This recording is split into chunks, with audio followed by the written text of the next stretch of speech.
I paid for my dad's heart surgery after he gambled away his insurance. 2 months later, I asked for help with rent. He laughed and said, "I thought you were the responsible one." I slept on a friend's couch while he took selfies on his new boat, until I found the old shoebox he left behind one night and what was inside. I was 28 when I got the call. It was just after 9 p.m. on a Tuesday. My dad said he was in the hospital. Chest pains. Shortness of breath. He sounded scared, almost like a child. I dropped everything. Left my dinner half-eaten, told my boss I wouldn't be in the next day, and drove 2 hours to the hospital in Reno. He looked small in that hospital bed. Pale, sunken eyes, his voice barely there. He told me he needed heart surgery soon. Then he told me he didn't have insurance anymore. He said he let it lapse. Said he thought he was healthy enough to risk it. But the truth slipped out later. He'd been gambling. Online poker, sports betting, even some shady underground stuff from what I gathered. He lost big. Sold his insurance out of desperation. And now he needed someone to save him. I'd been saving for a down payment on a house. I wasn't rich, but I had a decent job in IT, no debt, and about $38,000 saved. I didn't hesitate. I paid the hospital directly. It wasn't enough to cover everything, but it got the surgery approved. He recovered. Slowly. I stayed with him during the worst of it. I helped him shower. Cooked for him. Clean his kitchen, which was a disaster. All while working remote from his apartment. He called me a good kid. Said he was proud of me. Fast forward 2 months. I lost my job in a round of layoffs. Suddenly, I was the one in trouble. Rent was due in 10 days, and I had maybe $500 left in my account. I called him. I asked if he could spot me rent for the month while I looked for new work. I expected at least a conversation. Instead, he laughed. Actually laughed. Said, "I thought you were the responsible one in the family." Then he made a joke about how the roles reversed fast. I didn't know what to say. I hung up before I said something I'd regret. I ended up crashing on my friend Nate's couch. Nate and I used to split a 2-bedroom before I moved in with my girlfriend, so it wasn't a huge deal. But it stung. My dad was healthy and walking around, and I was digging quarters out of my old jeans just to grab fast food. And then I saw the photos. Mutuals on Facebook shared pictures from Lake Tahoe. My dad was grinning on the deck of a brand new fishing boat. Expensive one, too. He was posing with some woman I'd never seen before and holding up a bottle of champagne. I stared at those pictures for hours. Then I called him again. No answer. Left a voicemail. Nothing. Just silence. A few days later, I went back to his place to pick up some old boxes of mine, stuff from college, photos, a few books. He wasn't home. The key was still under the mat, like always. The place smelled like leather and whiskey. He'd upgraded the furniture. There was a huge new TV mounted on the wall. Brand new surround system. Everything gleamed. I went into his room. My old box was still in the closet. I was digging through it when I noticed something strange on the top shelf. A shoebox, taped shut. I pulled it down and sat on the edge of the bed. Inside were stacks of cash. Easily tens of thousands, wrapped with rubber bands. Underneath, there were poker chips from the Silver Legacy Casino, receipts for designer watches, one from a dealership for a down payment on a luxury car. That's when it hit me. He had money the whole time. He just didn't want to use his money to save his life. He let me drain my savings, watched me do it, and then turned around and laughed in my face when I needed help. I sat there staring at the cash for a long time, thought about taking some of it, but I didn't. I couldn't bring myself to. I just left the box exactly where I found it, took my stuff, locked the door behind me. I haven't spoken to him since. A few weeks later, I got a text from an unknown number. It said, "You ungrateful little shit. Stay out of my house." I didn't need to ask who it was from. He must have seen the shoebox was touched. Maybe I didn't put it back perfectly.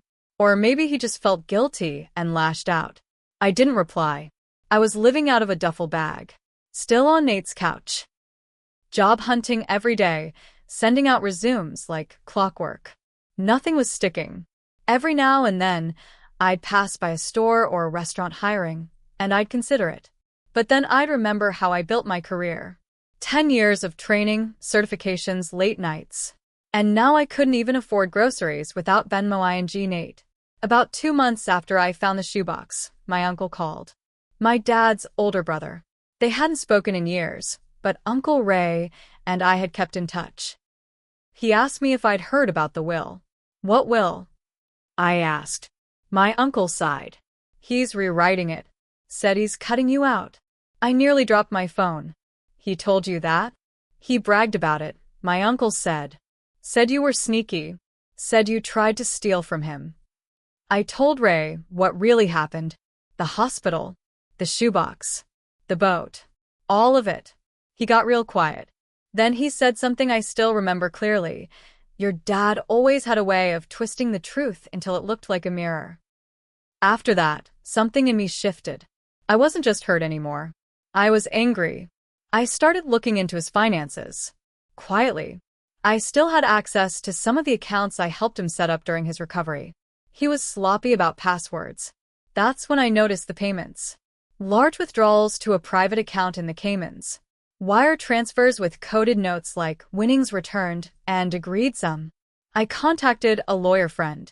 Told her everything. She looked into it. Turns out my dad wasn't just gambling, he was laundering money. Using offshore accounts and fake losses at casinos to hide assets. The surgery? It was never going to bankrupt him. He just didn't want to report the money. Didn't want a paper trail. So he let me pay. He let me drain my account while he protected his dirty money. It made me sick, but it also gave me leverage. One night I printed everything I had. The bank statements, the transfers, The receipts. I put it all in a folder. I drove back to his place. This time I didn't knock. He opened the door half drunk, wearing a silk robe, holding a cigar. What the hell do you want? He slurred. I handed him the folder. He flipped through it. Slowly at first. Then faster. His face changed. This supposed to scare me? He said. No, I said. It's just a preview. I haven't decided what to do with it yet. You wouldn't. You don't have the balls. I didn't reply. I just walked away. The next morning, I had a voicemail from him. First one in months. I made a mistake, he said. Come over. We'll talk. I'll make things right. I didn't go. 3 days later, my friend Nate came home looking worried. He tossed his keys on the counter and said, Dude, your dad came by. I just stared at him. What? He knocked on the door real calm. Asked if you were home. I told him no. He said he just wanted to talk. Left this. He handed me a small envelope with my name on it. Inside was a check for $15,000 and a post-it note that just said, Let's forget everything. You need it more than I do. That made me angrier than anything else. It wasn't the money. It was how he thought this could be over now. Like throwing me a fraction of what I gave up, what he let me give up, was enough to erase the lies. The manipulation. The fact that I had been homeless while he was sipping whiskey on his boat. I didn't cash the check. I put it in a drawer and tried to forget about it. A week after that, I got another call from Uncle Ray. Your dad's in trouble, he said.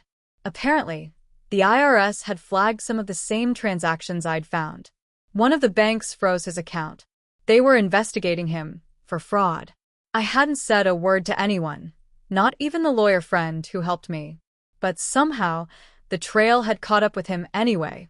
Ray said, He thinks you turned him in. I didn't, I said quietly. I know, Ray replied. But he doesn't. He's telling everyone you betrayed him.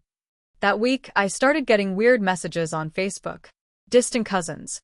Old family friends. People I barely talked to.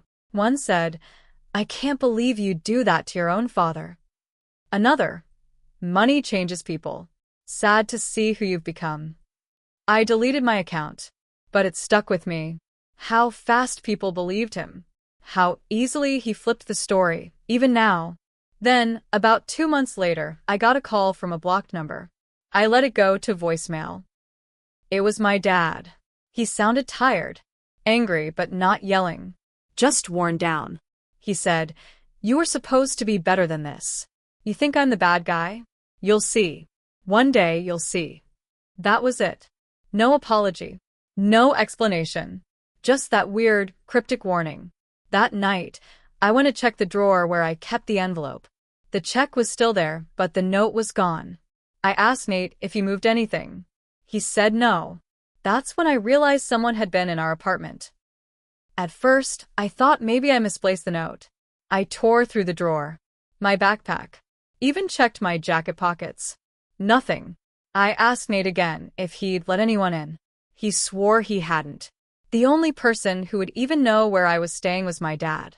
And I hadn't told him, but he had shown up once already. I checked the building's side entrance the next morning. The security keypad was busted. Looked like someone had pried it open. We didn't have cameras. Cheap old place, built in the 80s. The landlord barely fixed leaks. I didn't report it. I didn't really have proof. But the feeling stayed with me. That crawl under your skin like you've already been watched, and it's just a matter of time before it happens again. 2 days later, Nate's car window got smashed in. They didn't take anything. Not his gym bag, not the loose change, not even his Bluetooth speakers. Just the window, shattered clean, like a message. We both knew. So I moved out. Found a short-term sublet with a lock I could control. Got a job at a small tech firm across town. Not glamorous, but steady. Health insurance. I started saving again. I hadn't heard from my dad in almost a month. Then one day I got a letter. Not a text. Not a voicemail. A real letter, folded into a plain white envelope with no return address. Inside was a photocopy of a will. His new one. It said everything was going to a woman named Darla Rowe. No relation listed. Just her name and a phone number. I Googled her. She worked at one of the casinos in Reno. Hostess, mid-40s, few public photos online. In one of them, she was standing on my dad's boat. That's when it all came together. The money, the shoebox, the sudden coldness, the offshore accounts. He wasn't just protecting himself, he was protecting her. This whole time, he'd been planning to leave everything to someone else. He used me for his surgery, so he could stay alive long enough to give her the life I was saving him for. I didn't know whether to laugh or scream. I used to think there was a line, some limit to what a parent could do to their own kid. But now I know some people don't see lines at all. They just see what they want and whoever helps them get it. Sometimes I still think about that shoebox. Not the money, just the fact that he hid it while I thought I was saving his life. And the worst part is, I still can't decide if I'd do it differently. Maybe that's what hurts the most.